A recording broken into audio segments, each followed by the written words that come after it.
Buenos días. Agradezco mucho la invitación. Es un gusto estar aquí esta mañana con ustedes. Me voy a enfocar a presentarles cómo se da el aprendizaje institucional de la adaptación continua de los servicios financieros en microfinanzas rurales, desde la experiencia de la organización en la cual trabajo, que es la Asociación Mexicana de Uniones de Crédito del Sector Social, AMUCS, en México. Creo que este tema de la adaptación continua es una experiencia muy fuerte que tenemos en AMUCS, porque si vemos el camino recorrido desde nuestros inicios en 1994 hasta ahora, hubo muchísimos cambios. Esos cambios se han dado por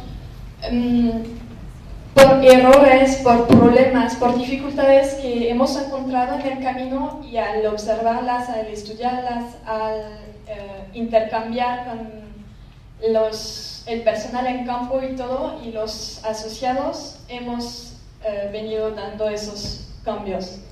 Rápidamente, AMUCS es una organización que trabaja con instituciones microfinancieras rurales, dándoles varios servicios como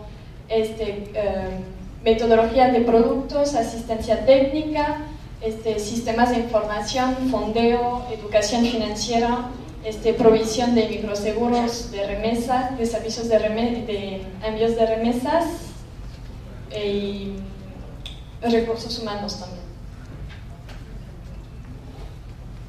Entonces, ¿cuál es la manera desde una institución de asegurar la coherencia entre nuestros servicios y el objeto social? Bueno, nuestra visión es proveer servicios financieros de calidad y accesibles a los hogares rurales de bajos ingresos. Cumplir con esa misión no es dado desde un inicio, y hay varias formas de monitorearlo, ¿no? Una muy básica es tener un diálogo continuo con las instituciones microfinancieras, resolver con el personal en campo las dificultades que se van dando, y también valorar los consejos como espacios de diálogo con los beneficiarios directos, con los socios. Luego se complementa eso por estudios a profundidad. Una parte de los estudios son estudios de necesidades con temas específicos, de preguntas específicas que vamos a tener con un cierto tipo de socios o de clientes. Implementamos un estudio. Últimamente nuestra atención ha ido hacia las familias transnacionales y hacia el tema de vulnerabilidad rural. También se realizan estudios de satisfacción y de impacto, donde se evalúa tanto el costo como la calidad y la accesibilidad de los servicios, y qué tanto los servicios impactan en la calidad de vida o en el desarrollo de los socios y clientes. Luego, la generación de cambios, esos tres son una condición de la generación de cambios, pero los cambios no se dan fácilmente tampoco, ¿no? Porque hay que encontrar soluciones. Los espacios como esta reunión que tenemos hoy en día son espacios que nos han dado muchas respuestas en cómo enfrentar los problemas que hemos tenido, cómo mejorar los servicios. Y simplemente por la especificidad de los problemas que encontramos, empezamos a diseñar nuevos productos y les vamos adaptando en el transcurso de cómo los vamos experimentando. Esos productos son financieros como no financieros. Ok, entonces, si hacemos rápidamente el histórico de AMUCS, vemos que ha cambiado mucho. En un inicio, nada más estaba enfocada en ofrecer un crédito, y ahora está ofreciendo servicios financieros integrales. AMUCS empezó con la constatación de que la banca de desarrollo en México estaba en caída total, que cada vez más los pequeños campesinos estaban excluidos de los apoyos gubernamentales y del acceso a créditos, Y entonces el supuesto inicial fue, pues hay que corregir esa desigualdad de acceso al financiamiento para la actividad rural y de esta manera se va a reactivar el campo, ¿no? Entonces, en los 90 se trabajó con uniones de créditos y pequeños productores. Sin embargo, al experimentar en campo la realidad rural, vimos que los problemas eran mucho más complejos, que uno en el campo hoy en día, no toda la gente es productor y cada vez menos personas son productores. Mucha gente se dedica al multiempleo, mucha gente trabaja en la ciudad o en los Estados Unidos de forma temporal o con estancias más largas, y el pequeño campesino sufre de problemas múltiples que no solo se relacionan con el tema del acceso a fondos, a créditos.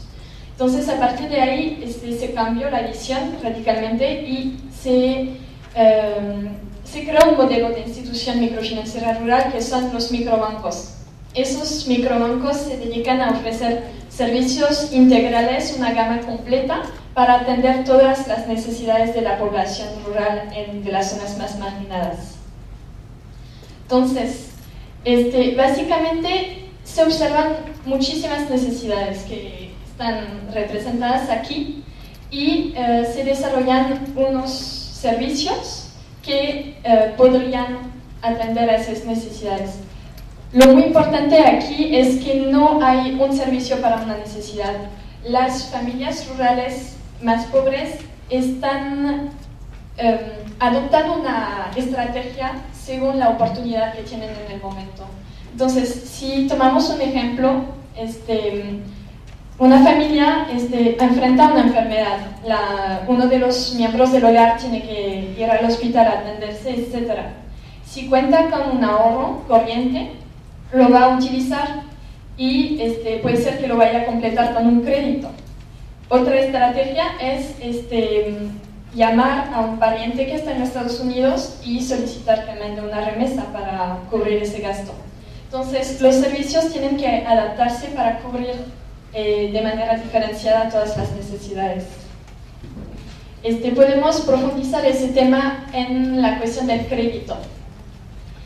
Es muy importante, nos hemos dado cuenta que es muy importante que el crédito que demos sea de uso libre. Porque, por el caso de la primera familia que voy a exponer, estamos hablando de una familia que está cubriendo una diversidad de gastos fuerte, gastos e inversiones. Están invirtiendo en educación, en un pequeño negocio que puede ser un taller de artesanía o puede ser una tienda de abarrote. También está ampliando, construyendo su vivienda y también tiene que cubrir los gastos básicos. Entonces, esa familia va a pedir créditos y el crédito en el momento en el cual llega lo va a utilizar para uno de los gastos y va a reembolsar el crédito con el ingreso que va a tener. Como el ingreso de las familias rurales es muy esporádico, puede venir de la cosecha, como puede venir de una remesa que llega cada 3 meses, el uso del crédito es oportuno, ¿no? Y a fines de cuentas, ¿qué permite ese crédito? Permite mantener una actividad local, aunque no directamente se ocupe para esto.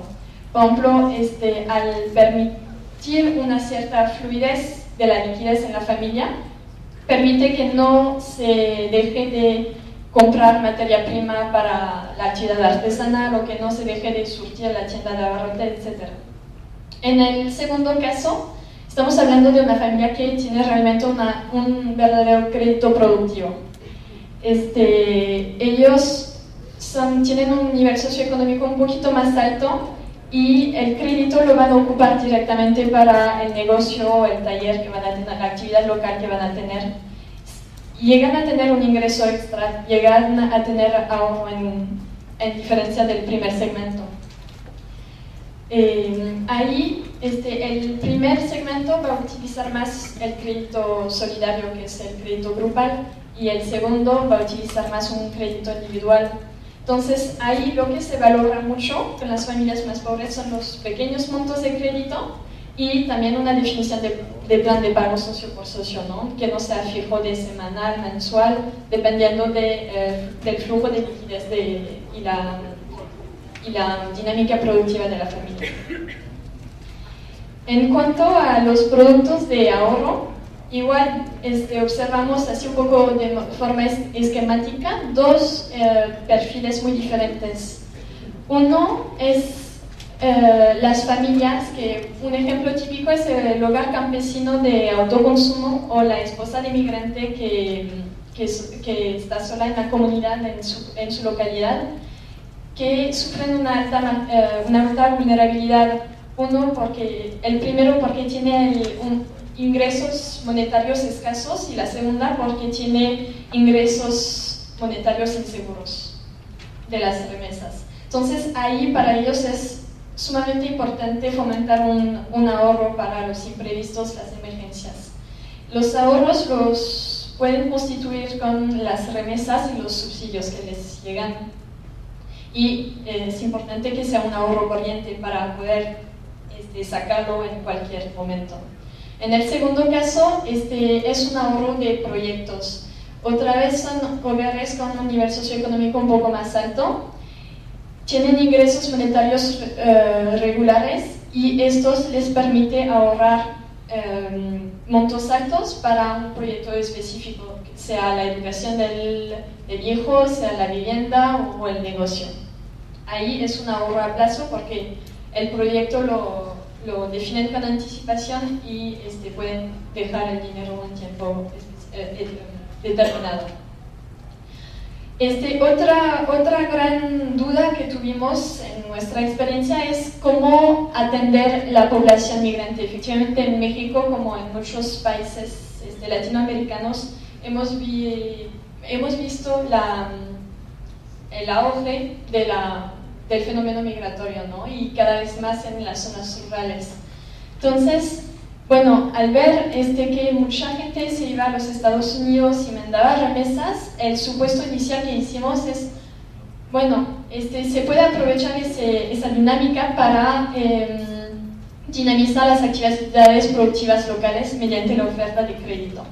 Entonces se intentó abrir uniones de crédito en California y también se abrió con una estrategia específica microbancos en zonas de migración. Eso resultó ser un fracaso, uno, porque en Estados Unidos los migrantes no se quisieron acercar a las uniones de crédito, y dos, porque la necesidad de financiamiento o de liquidez de dinero que llevó a los migrantes a irse, hizo que de cierta manera las remesas sustituyeran al crédito. Entonces todas las estrategias de la familia estaban alrededor de las remesas y el crédito ya no era una opción. Las familias de migrantes simplemente no estaban atraídas por el crédito. Eso lo vimos gracias obviamente a la retroalimentación con el personal del campo, con los resultados financieros, y también para profundizar el tema se desarrolló estudios de satisfacción y necesidad financiera. Se determinó que, uno, las familias de migrantes al recibir remesas obviamente sí tienen una capacidad económica más alta, tienen más ingreso monetario, pero también sufren una gran vulnerabilidad por la inseguridad que trae el hecho de recibir remesas, ¿no? Que es un ingreso inseguro. Y también el desinterés por el crédito es que las familias de migrantes ya están desanimadas por el contexto productivo local y que que existen impedimentos fuertes estructurales al desarrollo de proyectos. Entonces, la atención a ese segmento específico de población se hizo primero creando una empresa social de envíos de dinero a zonas rurales, que es Envíos Confianza, y incentivando el ahorro de los hogares transnacionales mediante el hecho que se recibe la remesa en la misma institución financiera y entonces las familias obviamente tienen más facilidad de ahorrar en la institución.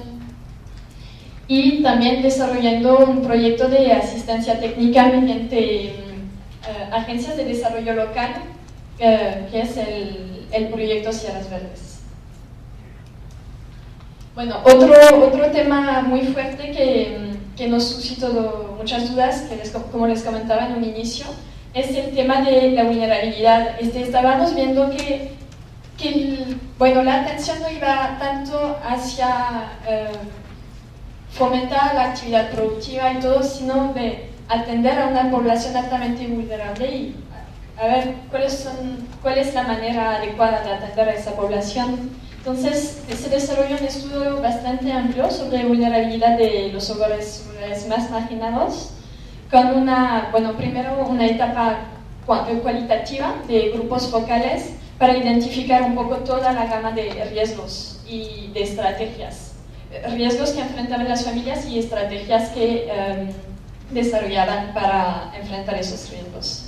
Y luego una parte cuantitativa para medir simplemente cuáles eran los riesgos más importantes, cuáles eran las estrategias más desarrolladas, etc. Ahí, tuvimos resultados muy ricos, de ahí les voy a presentar unos rápidamente. Primero nos dimos cuenta que la pobreza de las zonas que atendíamos era mucho más fuerte que lo que creíamos, porque las cifras públicas de pobreza en zonas rurales se basan como debajo de localidades debajo de 15.000 habitantes. La encuesta la aplicamos en comunidades de menos de 2.000 habitantes. Entonces, vemos que nosotros encontramos una pobreza de 60% cuando las cifras oficiales dicen 31%. Vulnerable a pobreza, es decir, que no es pobre, pero tiene una vulnerabilidad tan alta que cualquier riesgo que le va a caer en pobreza. El 7% son pobres temporales, son gente que son pobres en el día a día, pero que se van a recuperar y van a pasar otra vez siendo pobres. Son muy vulnerables, es decir, que van y vienen, ¿no? Y finalmente nada más el 20% de esas zonas no son pobres y tienen una baja vulnerabilidad, no son vulnerables. Y finalmente lo que notamos es una baja percepción del riesgo. Efectivamente, nada más 50% declara haber sufrido un riesgo en los 3 últimos años, o va a decir haber sufrido un riesgo, un daño en los 3 últimos años. Lo que podemos interpretar aquí es que la gente más vulnerable está en una situación de riesgo perpetuo, que es finalmente parte de su vida y no lo identifica de esta manera. Otro tema que hemos venido enfrentando es el de la difícil comprensión de los productos por parte de las familias. Y frente a esta gama de servicios que pueden servir para responder a varias necesidades, es importante que las familias mismas estén conscientes de la dirección de lo que van a hacer en cuanto a la utilización de los servicios y para qué van a utilizar esos servicios. Entonces definimos una estrategia de educación financiera que es como trabajamos con instituciones microfinancieras diversas, no todas tienen la misma capacidad. Entonces hicimos un plan en 4 etapas y según la capacidad institucional de la institución, puede utilizar la primera estrategia, o la segunda, la tercera o la cuarta, ¿no? La primera es la más básica, de marketing educativo, que se hace con las instituciones que tienen menos recursos institucionales. Ahí se puede hacer folletos que tienen un enfoque educativo muy fuertes, carteles, posteos, programas de radio locales, etc. Jornadas informativas es para actividades masivas y también aprovechar un segmento específico. Por ejemplo, en el tema de migración, el día de la fiesta, Navidad y no sé qué, organizar una jornada específicamente para los migrantes que han regresado a su comunidad. El producto con educación, eso es para las IMFs que tienen un fuerte compromiso social que se pueden dedicar a, además de proveer el servicio, también proveer toda la infraestructura educativa, que es el otro componente del servicio. Y finalmente, el taller temático de varias sesiones, que es el modelo de Freedom from Hunger, que pide un poco más de compromiso de las instituciones, porque es un poco más pesado en cuanto a involucramiento, pero que también es mucho más profundo en el alcance a los socios y clientes. Entonces eso es para instituciones que tienen recursos e instituciones sólidos, y ahí que hacemos, creamos manuales específicos o también adaptamos manuales existentes a nuestra población. Para concluir rápidamente, entonces lo que observamos es que el mundo rural va cambiando de forma permanente, y entonces necesitamos herramientas para adaptar nuestra acción. Las herramientas de monitoreo del desempeño social son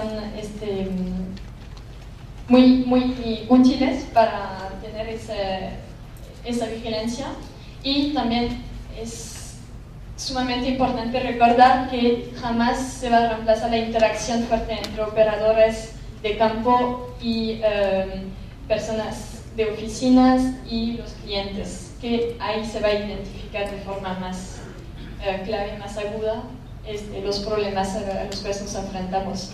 Y finalmente, ahorro de proximidad para emergencias, productos de seguro enfocados en salud, vida, actividad agrícola, protección de pequeños negocios, población transnacional, incentivos a la actividad productiva mediante asistencia técnica y apoyo a la pequeña empresa. También empoderar a los socios o clientes en la administración de sus finanzas mediante educación financiera. Muchas gracias.